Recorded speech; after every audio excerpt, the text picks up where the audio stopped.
Hey, bro. What? Oh my God! Woo! Just went to the washroom and came back, and it's already 4-0. Oh my gosh, what happened to Simeone?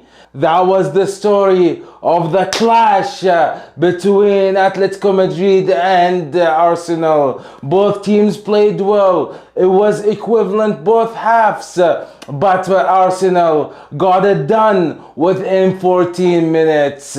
Now I don't want to make my introduction long because there is someone is complaining a lot about my introduction. He's saying it's too long.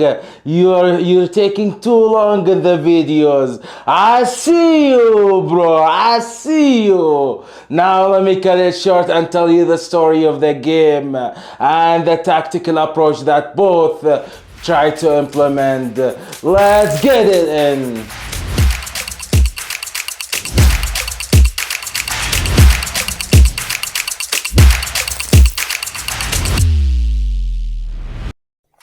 On this game, we saw Arteta provided a masterclass on high press and controlling the central midfield.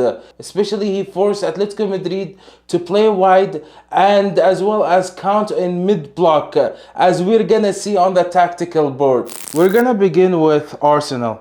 So Arsenal played with 4-3-3 as always, and Simeone played with 4-4-2. Arteta was looking for a balance to dictate position and apply structure high pressing.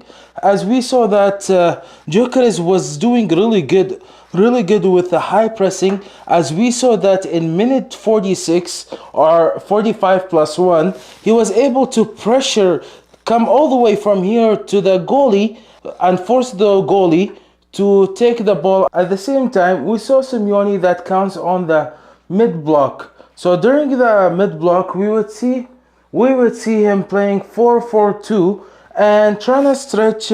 He was trying to get to is to maintain central compactness while pressuring Arsenal midfield. So he tried to make the midfield between 4 against 3, aiming to force long balls.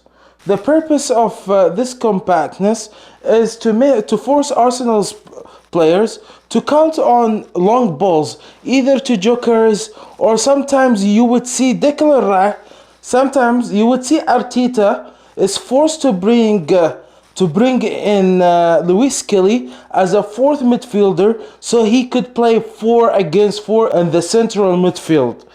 During the progression and in the final third, we would see Arsenal playing with 2-5-3. You'd see normally Gyokeres has 2 players marking him, and what I noticed the most about this with Arsenal is easy. He will try to attempt and play into these center half spaces, especially to the left side. And we saw that in minute 4 when he had an attempt and started with Martinelli having the ball. Then he gave the ball to Easy on the left half space, and we saw him how he was able to get through the Atletico Madrid's defenders, and he was able to shoot it and it hit the post. That was an example of Arsenal progression, as well as Arteta tried with this position to create forward overloads and stretch Atletico Madrid's line and built with 2 defenders and progress with vertically.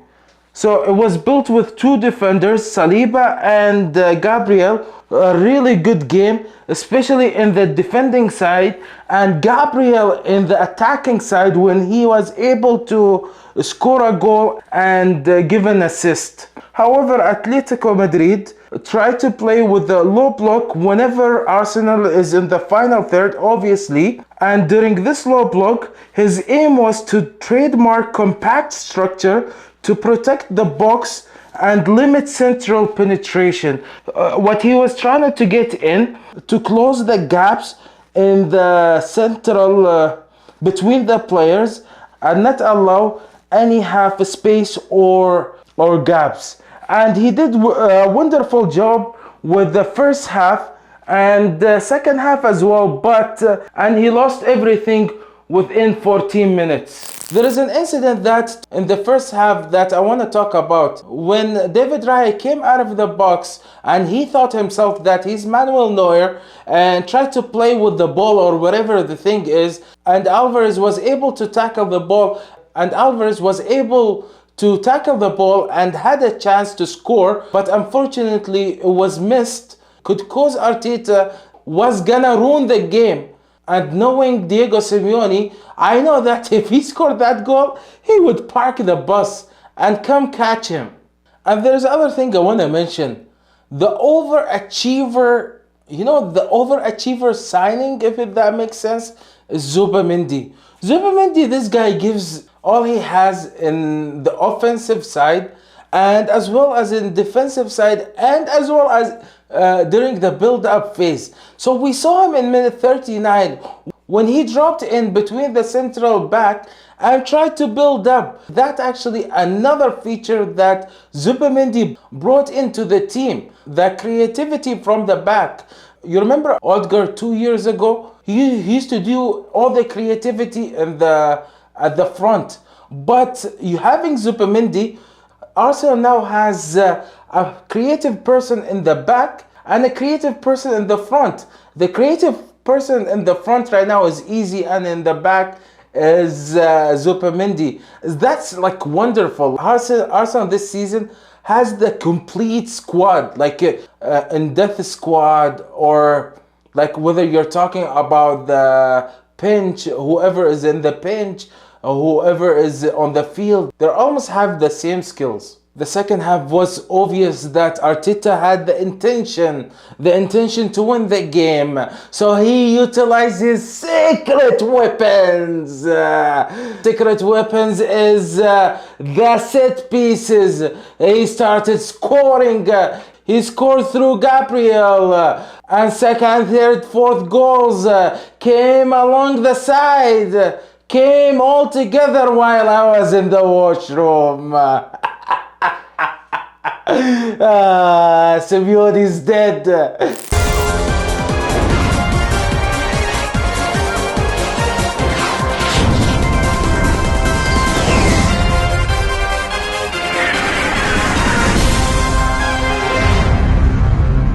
Okay, leaving jokes aside, Simeone, what he did after these 4 goals, of course he brought 3 players in and 3 players out.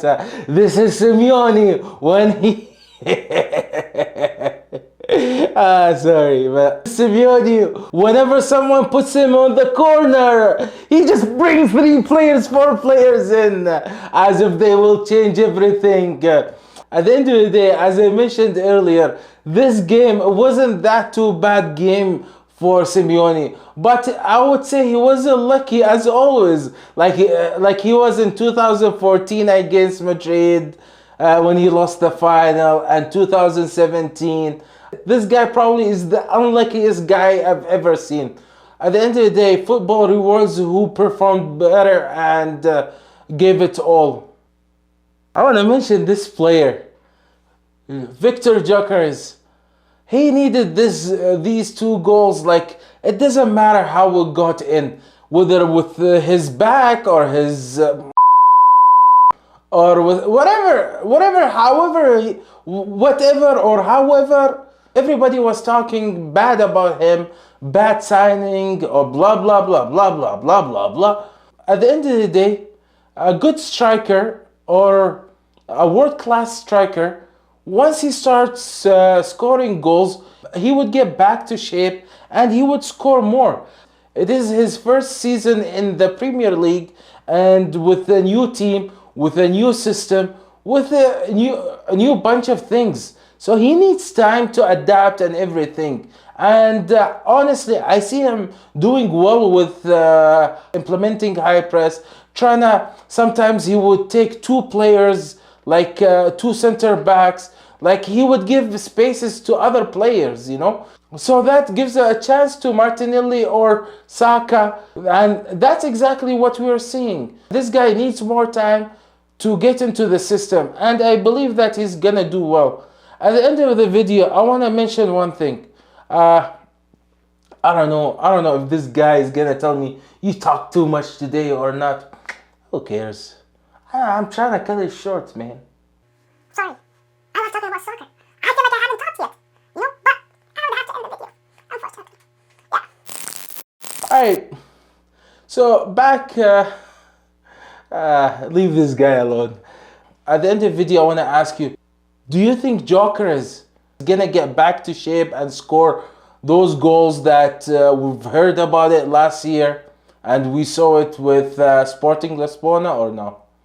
And till the next video, peace!